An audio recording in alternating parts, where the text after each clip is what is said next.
Hello students, कैसे हैं आप? आज हम माइक्रोबायोलॉजी का फोर्थ चैप्टर करेंगे जो कि स्टेरिलाइजेशन और डिसइंफेक्शन पे है। पीएमएलटी के लिए बहुत इंपॉर्टेंट है, थ्योरेटिकल कोर्सेज के लिए थोड़ा कम इंपॉर्टेंट है। इसको भी ये भी बहुत डिटेल के चैप्टर है क्योंकि इसमें बहुत वाइड कॉन्सेप्ट्स बन रहे हैं। तो इसको हम कोशिश करेंगे ब्रीफ वे में करने की, इतना कि ज़रूरी मटेरियल तो याद हो जाए। तो फटाफट इसको ख़त्म करते हैं। गोल, इन्फेक्शन को रोकना हमारा मेन गोल है, जिसमें हम क्लीनिंग, डिसइंफेक्शन, स्टेरिलाइजेशन करेंगे जैसे ही हमारी ज़रूरत होगी उसके अनुसार। स्पॉल्डिंग ने 4 क्लासिफिकेशन दिए थे। पहला हो गया क्रिटिकल, जिसमें हम स्टेरिलाइज्ड टिश्यूज में जाते हैं। सेकंड हो गया सेमी क्रिटिकल, जिसमें हम म्यूकोसा को टच करते हैं। थर्ड है हमारा उससे हल्का हाई लेवल डिसइंफेक्शन। फोर्थ है हमारा नॉन क्रिटिकल, जिसमें स्किन से अंदर की लेयर से कोई टच नहीं होता, केवल बाहर बाहर होता है, तो केवल क्लीनिंग, लो लेवल डिसइंफेक्शन से हो जाता है। स्टेरिलाइजेशन के क्या मेथड्स हैं? देखिए, फिजिकल में तो 3 मेथड हैं: heat, radiation, filtration. Chemical liquids और गैसियस। डिसइंफेक्टेंट्स क्या है? 3 तरह के डिसइंफेक्टेंट्स हैं: हाई, इंटरमीडिएट, लो। इनके मैकेनिज्म्स कई तरीके के होते हैं: मेम्ब्रेन, प्रोटीन, ऑक्सीडाइज, एल्कलाइड, टीएनएच डैमेज। देखिए, अब जो चैप्टर है हम डिटेल, मतलब पहले हम बहुत स्लो करते थे, लेकिन इन चैप्टर्स में मटेरियल इतना ज़्यादा है, इनको 10-12 मिनट में फिट करने में बहुत मेहनत लग रही है, तो हम इनको थोड़ा फास्ट वे में करेंगे। अब हम देख लेते हैं हमारे इंपॉर्टेंट 4। अभी हमने पढ़ा था स्पॉल्डिंग का क्लासिफिकेशन, तो उसमें मतलब क्या है हम चीज़ों का। देखिए, क्लीनिंग में क्या होता है कि हमें जो हमारी आंखों को दिख रही है गंदगी, मिट्टी दिख रही है, उसको हटाना होता है। और इसके लिए हम क्या कर सकते हैं? वाटर के साथ डिटर्जेंट या एंजाइम्स ले लेते हैं। डिटर्जेंट में भी एंजाइम्स होते हैं, या केवल हम एंजाइम्स भी ले सकते हैं। सेकंड हो गया हमारा डिकंटेमिनेशन, इसमें पैथोजेंस को इतना कम करना है कि उनको हम सेफली हैंडल कर पाएँ। ठीक है। थर्ड हो गया हमारा डिसइंफेक्शन। डिसइंफेक्शन में हम ज़्यादा से ज़्यादा पैथोजेंस को मार देते हैं, लेकिन स्पोर्स इसमें बच जाते हैं। इसको हम 3 लेवल पे करते हैं: हाई, इंटरमीडिएट, लो। स्टेरिलाइजेशन आ गया हमारा। स्टेरिलाइजेशन में सारे माइक्रोस्पोर्स भी सब खत्म, यानी बिल्कुल जीरो कर देना उसको। इसके लिए हम फिजिकल, केमिकल या गैस तीनों तरीके से कर सकते हैं। अच्छा, स्पॉल्डिंग्स क्लासिफिकेशन देख लेते हैं कि क्या करना है। इसके एक लेवल बटे हुए हैं। जैसे कैटेगरी क्रिटिकल हो गई, तो क्रिटिकल में आएंगे हमारे surgical improvements, catheters, implants, sterile, body cavity probes. एक लाइन में समझाता हूँ, जो भी चीज ऐसी है हमारे ब्लड से टच हो रही है, हमारे मसल मास से अंदर टच हो रही है, ऑर्गन से टच हो रही है, या कुछ भी डीप टिश्यू जहाँ भी टच हो रहा है, वहां पे हम 100% स्टेरिलाइजेशन करेंगे, यानी जो भी कुछ होगा सब कुछ उसमें से मार देंगे। फिर आगे हमारा सेमी क्रिटिकल। सेमी क्रिटिकल में वो चीजें हो गई जो हमारी बॉडी की कैविटी के अंदर आ रही हैं, बॉडी की गड्ढों में जा रही हैं, जैसे नाक में जा रही है, respiratory, anaesthesia equipment, endoscope, laryngoscope, blade, cystoscope. ये चीजें हमारी स्किन और म्यूकस मेम्ब्रेन की टच में आती हैं, ब्लड के टच में नहीं आती हैं। इसमें हमें प्रिफर्ड तो स्टेरिलाइजेशन ही है, लेकिन क्या है, ये सब इक्विपमेंट्स इतने एक्सपेंसिव और डेलिकेट होते हैं कि इनका स्टेरिलाइजेशन नहीं कर सकते, तो इसमें हम हाई लेवल डिसइंफेक्शन करते हैं। फिर आगे हमारा नॉन क्रिटिकल। नॉन क्रिटिकल में वो चीजें आ गई जो हमारी स्किन के ऊपर रहती हैं, जैसे बीबी कफ हो गए, back pain, crutches, computer, environmental services. तो इनमें क्लीनिंग ही काम कर जाती है और लो लेवल डिसइंफेक्शन हम काम करते हैं। फिर फिजिकल मेथड्स देख लेते हैं। फिजिकल मेथड्स में सबसे इंपॉर्टेंट है heat. Heat is called the king of sterilisation, यानी गर्मी से एंजाइम्स प्रोटीन को इरिवर्सिबली डैमेज कर देता है, और इसकी वजह से वो कोई हमारा नुकसान नहीं कर पाते। मॉइस्ट हीट में वाटर प्रेजेंट होता है, इससे हम लोअर टेम्परेचर पे ही कर लेते हैं। और ड्राई ऑक्सीडेशन केवल हम हीट करेंगे तो हमें हायर टेम्परेचर पे जाना पड़ेगा। तो 2 तरह के हमने देख ली हीट के method: dry heat, moist heat.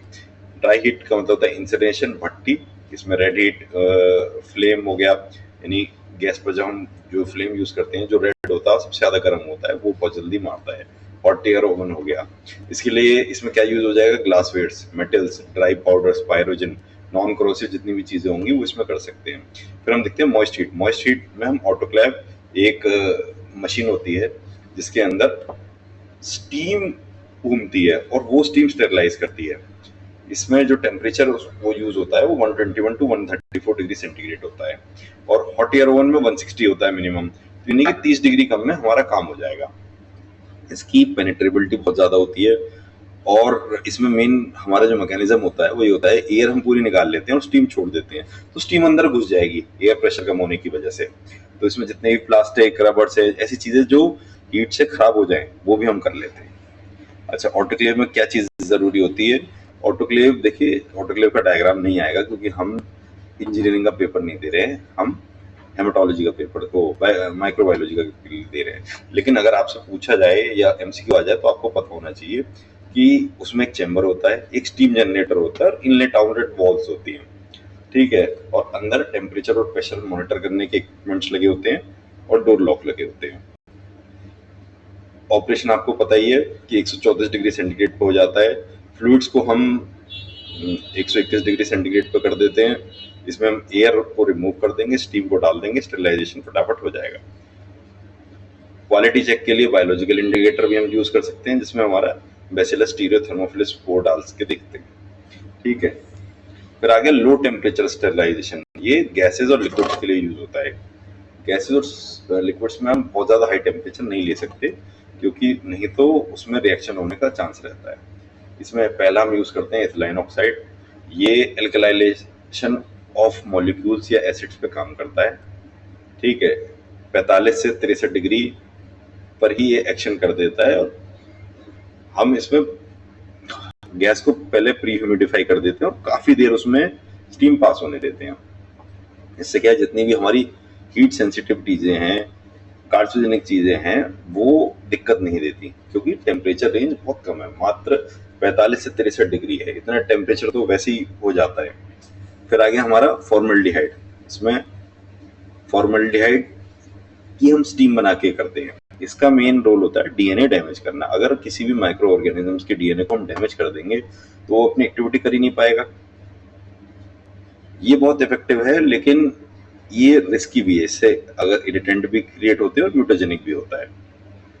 फिर आगे पैरा एसिटिक एसिड, ये काफी अच्छा होता है। इसमें हम जो हमारे माइक्रो ऑर्गेनिजम्स में प्रोटीन या एंजाइम बन रहे हैं उसका बनना हम रोक देते हैं।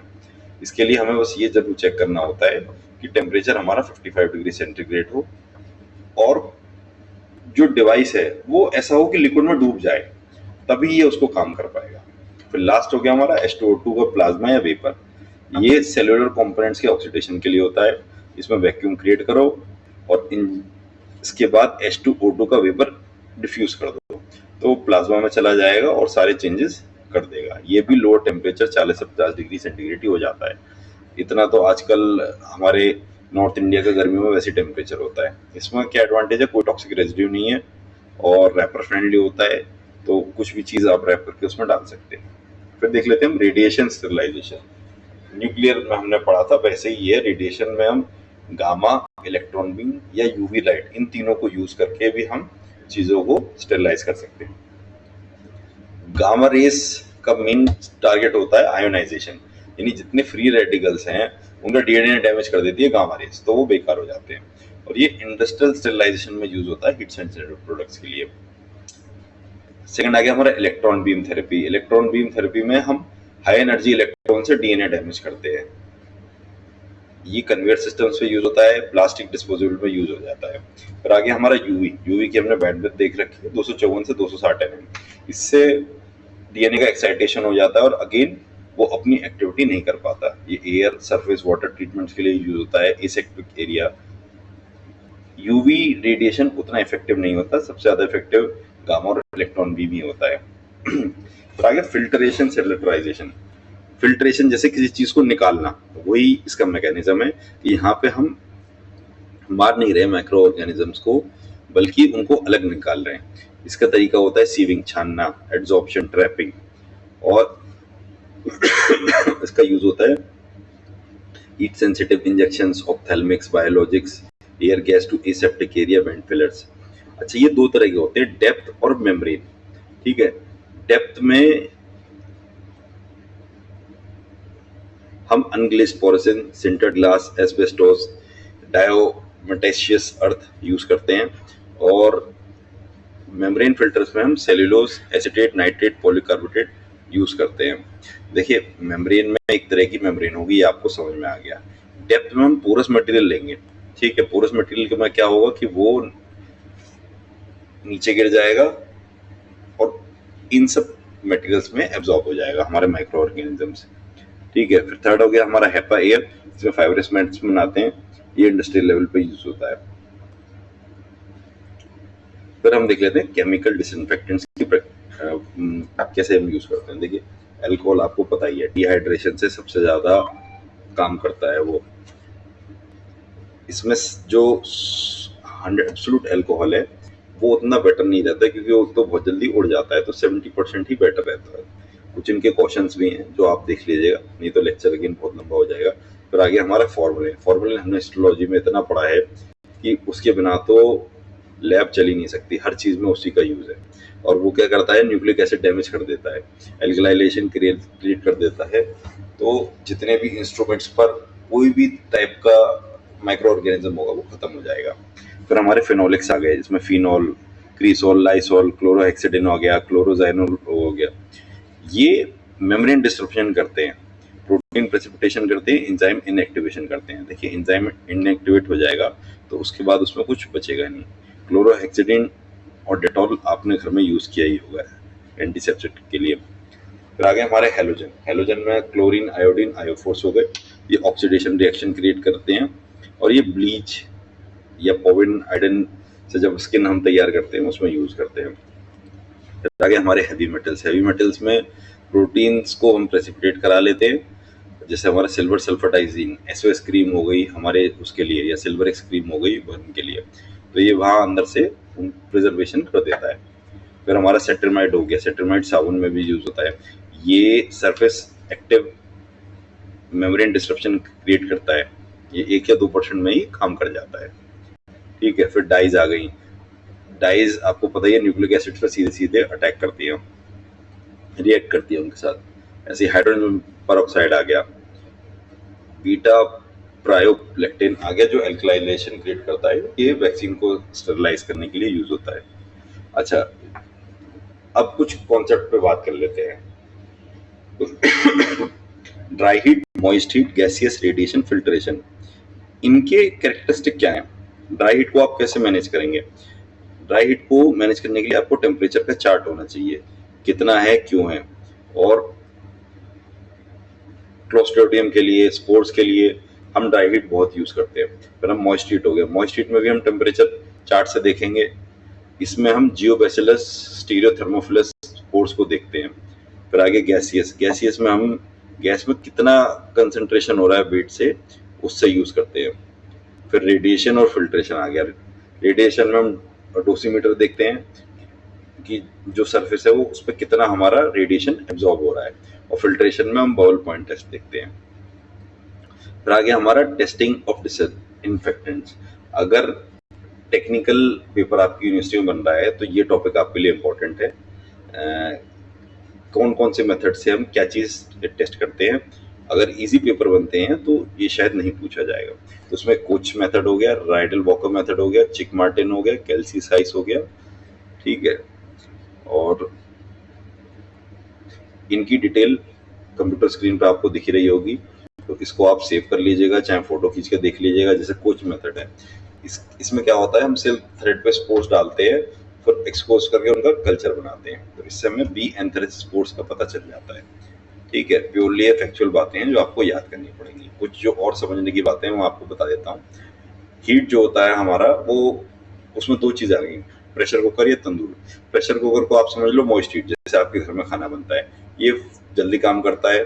ड्राई हीट जो होता है उस तंदूर है, उसमें क्वालिटी तो बहुत इंप्रूव आती है लेकिन वो टाइम बहुत लगाता है, तो ये हम केवल ग्लास मेटल्स के लिए यूज करते हैं।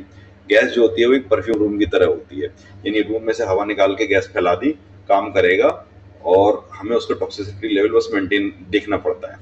फिल्ट्रेशन चन्नी की हो गया, साइज के हिसाब से आप फिल्टर लगाते जाइए और वो पास होती जाएगी। इसको चेक करने के लिए हम बबल पॉइंट टेस्ट करते हैं।